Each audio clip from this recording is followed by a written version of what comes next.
Get this little selenite rock for you guys. Okay.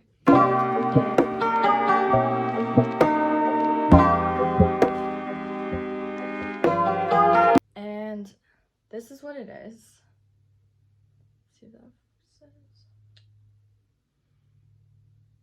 Oh, it's focusing. Okay, but it's called selenite, and it's a rock that is a crystal that's used mainly for cleansing energy. And this is used for cleansing the auric field and the auric body and removing etheric attachments and stuff like that. So you can get this in like a stick form, you can get this in a circle like this, you can get it a lot of different places. You can find it at like a metaphysical store, or even on Etsy. They have thousands of these on. So basically what you do is you take the selenite and you move it over your auric body. So your auric body is about like an inch off of your physical body. It's in the astral realm, and it's an auric field that's like, it's just energy that's coming off of you all the time. It's always changing and stuff like that. And what this does is it basically cleanses you. And you can also do this without the crystal if you just imagine white light around your auric body and your auric field. But I'm going to show you guys with the crystal. I keep getting hair in my mouth. Ew. I'm sorry. If you were able to see and open your third eye and see energy, you could see that this was clearing energy. And you could ask any energetic worker or anything like that. They would tell you the same thing. Okay, so you take the selenite and then you just move it across the auric field. So you literally want to close your eyes. You want to get into a very like calm meditative state. And you want to take the selenite and you want to hold it and you want to basically just move it across. And as you're doing this, you want to feel if there's a sensation where you feel like there's a little bit of like a void, like a little bit of like, it's hard to explain, but it might be like a little bit of like a, like less energy. Like for example, if I'm doing it right now on my whole body, I always have a weaker side over here. This is my feminine submissive side, and it's a little weakened always, so I always have to kind of like pump that up a little bit, and it always just feels a little bit weakened on this side. But it goes away after you start to really push that energy. And you want to imagine with the selenite, you want to imagine white light energy going over that area of your body, okay? And now, if there, you know what, this is going to be a separate video because this is too much, okay?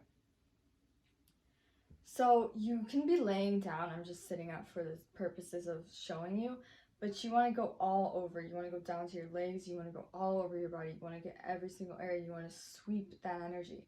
If you feel a density, like if you feel like a heavy feeling, or if you go over an area and you start to think about a memory, like maybe a fight that you had with someone and you think about it all the time as you're going over that spot on your body, then you want to basically clear it. So you want to imagine that energy as blackness, and you want to imagine it as pushing and moving out into the ether. Imagine it as a type of like a dust or like a cloud, and push it out and just push it out into the ether, let it go and get it out of there.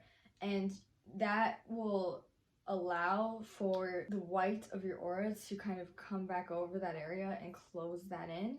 That's how holes in your auric field form.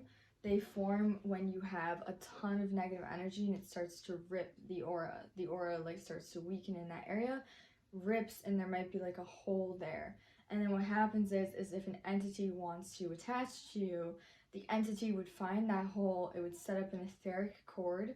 So it's basically, like this is not the best example here, but imagine it being this is the etheric cord, okay, and the entity is over here, right? So the entity has the etheric cord that attaches to your aura, and as you're going about your day, living your life, the entity, no matter where it is pulling and receiving all that energy off your body, and is basically using that energy to sustain itself. That's why they do it. And you are losing energy, so you feel tired and you start to feel like depressed. You don't know why. Again, another way this works is that if the entity and you have an etheric attachment, and the entity gets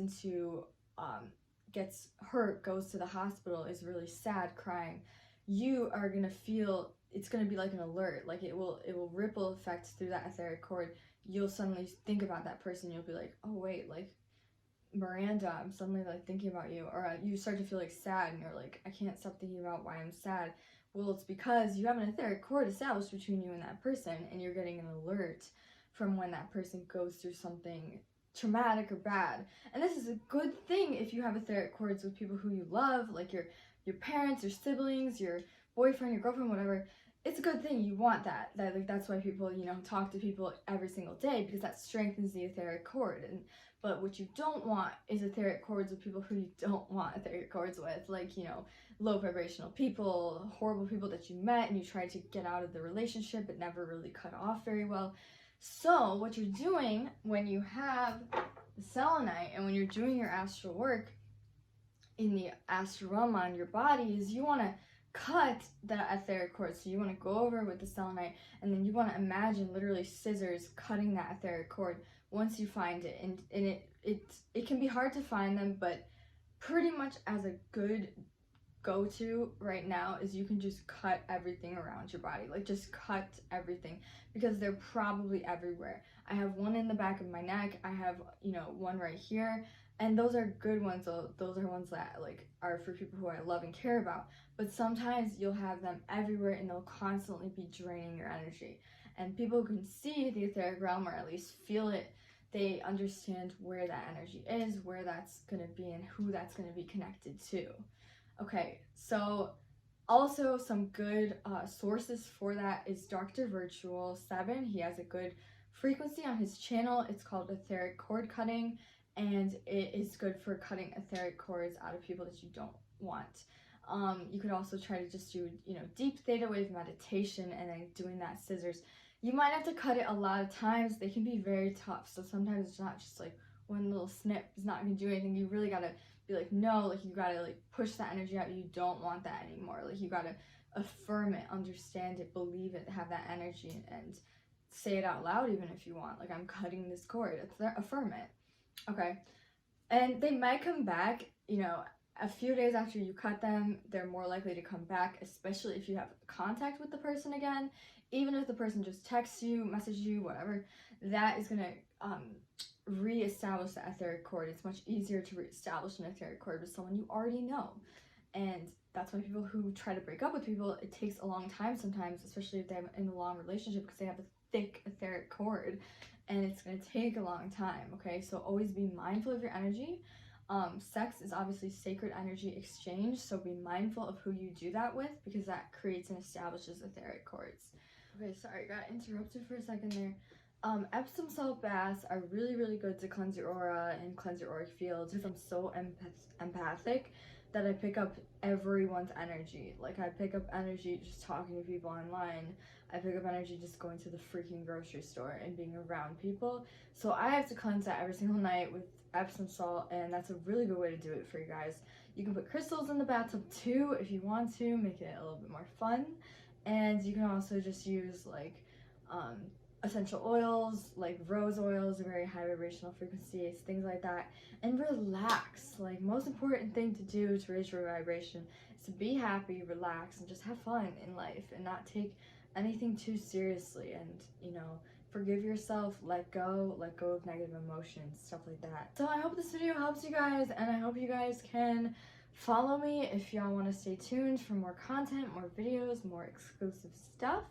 And I also have an Instagram where I post often, every single day, and I answer you guys' questions a lot, so hit me up there if you have any more questions, concerns, whatever. I have another Instagram for subliminals only. It's called megnextrose_subliminals, and that's just where I post, like, some other subliminal results and subliminal results that you guys give me. So hit me up there if you want to chill, and I'll be back here very soon with another video. I love you guys so much, and have a wonderful rest of your day. Bye!